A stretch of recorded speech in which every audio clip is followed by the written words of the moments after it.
కర్నూలు నగరంలోని గాయత్రి సద్గురు దత్త పాలిక్లినిక్ లో నిరుపేద నిస్సహాయ మహిళలకు చీరలను ప్రముఖ గ్యాస్ట్రోఎంట్రాలజిస్ట్ వైద్యులు శంకర్ శర్మ ఉచితంగా పంపిణీ చేశారు. ఈ సందర్భంగా గ్యాస్ట్రోఎంట్రాలజిస్ట్ ప్రముఖ వైద్యులు శంకర్ శర్మ మాట్లాడుతూ పేదరికంని రూపుమాపేందుకు సమాజంలో ధనవంతులు ముందుకు రావాలని, పేదలకు విద్య, వైద్యం, ఆహారం అందడంలో ఉన్న సమస్యలను తొలగించేందుకు పాటుపడాలని కోరారు. ఓవైపు పేదరికం, మరోవైపు ఆకలి చావులు కనబడుతున్నాయని, సమాజంలో మార్పులు చేర్పులు చేయవలసిన ఆవశ్యకత ఎంతైనా ఉందన్నారు. ప్రస్తుత సమాజంలో నిరుపేదలు, నిస్సహాయులు ఉన్నారని, వారికి విద్య, వైద్యం, ఆహారం ఉచితంగా అందించేలా చూడాలన్నారు.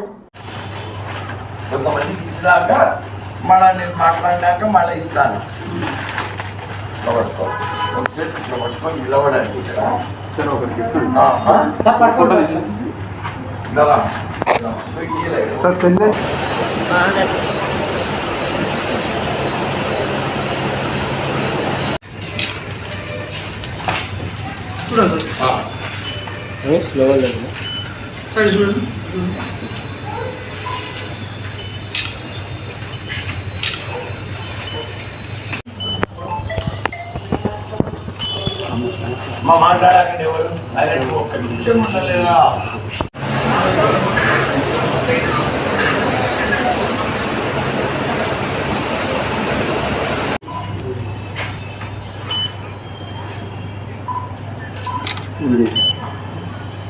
అనుకుని పొరుగువాడికి తోడ్పడవై దేశం అంటే మట్టి కాదు, దేశం అంటే మనుషులయ్యని ఒక మహనీయుడు చెప్పిన విధంగా ఉడతా భక్తిగా నా చేతనైనంత సహాయం అంటే మీరు చాలా బాటం లేయర్స్ ఆఫ్ ది సొసైటీలో అట్టడుగున ఉండే ప్రజలు, వీళ్ళు నిస్సహాయులు, నిరుపేదలు, వీళ్ళు ఒక ధనవంతులుగా మారే అవకాశం లేకపోయినా కనీసం వీళ్ళు ఉండడానికి ఇల్లు, కట్టడానికి గుడ్డ, తాగడానికి నీరు, శుభ్రమైన నీరు వీళ్లకు లభించే విధంగా ఎంతో కొంత సహాయము ప్రతి ఒక్కరూ సమాజంలో చేయాలని, ముఖ్యంగా అందరూ ఏమనుకుంటారంటే ఇది కేవలం గవర్నమెంట్ బాధ్యత, మాది కాదు అని చాలామంది సమాజంలో ధనవంతులు కోట్ల రూపాయలు సంపాదించుకున్న వాళ్ళు చాలామంది ఉన్నారు.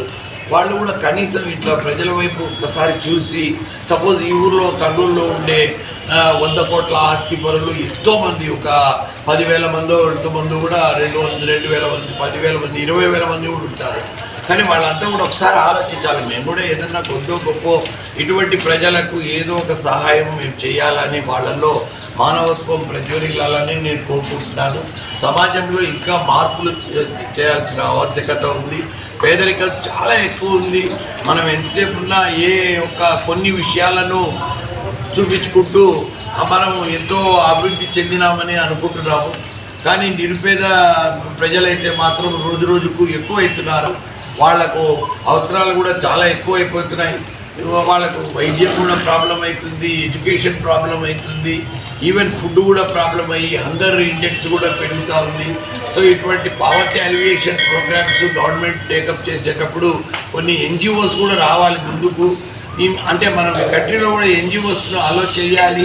ఎందుకంటే వాళ్ళకుంటే ఒక్కోసారి వాళ్ళంతా మానవత్వము పెరిగిన వాళ్ళే ఎన్జిఓ స్టార్ట్ చేసి సహాయం చేయడం మొదలు పెడతారు. అదేవిధంగా లైక్ మైండెడ్ పీపుల్ కొంతమంది చేరి కూడా కొన్ని కార్యక్రమాలు చేసే అవకాశం ఉంది. సో అటువంటి వాళ్ళందరూ కూడా ఒక సంఘటితమయ్యి ప్రజాసేవలో నిమగ్నమై ఉండాలని నేను కోరుకుంటున్నాను.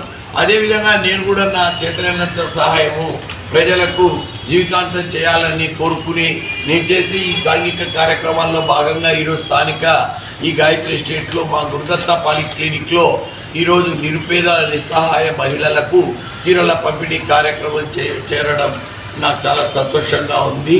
అంటే వాళ్ళు నిస్సహాయులు, నిరుపేదలుగా ఉండాలని కాదు, బట్ అలాంటి వాళ్ళని డెఫినెట్గా మనము ఆదుకోవాల్సిన పరిస్థితి ఉంది. మానవత్వం మరుగున పడిన ఈ రోజుల్లో సామాజిక దృక్పథాన్ని తట్టి లేపాల్సిన ఆవశ్యకత చాలామందిలో ఉంది. దాన్ని వాళ్ళు పెంపొందించుకొని తమ చేతనైనంత సహాయం ప్రజలకు చేయాలని నేను మరి కోరుకుంటున్నాను.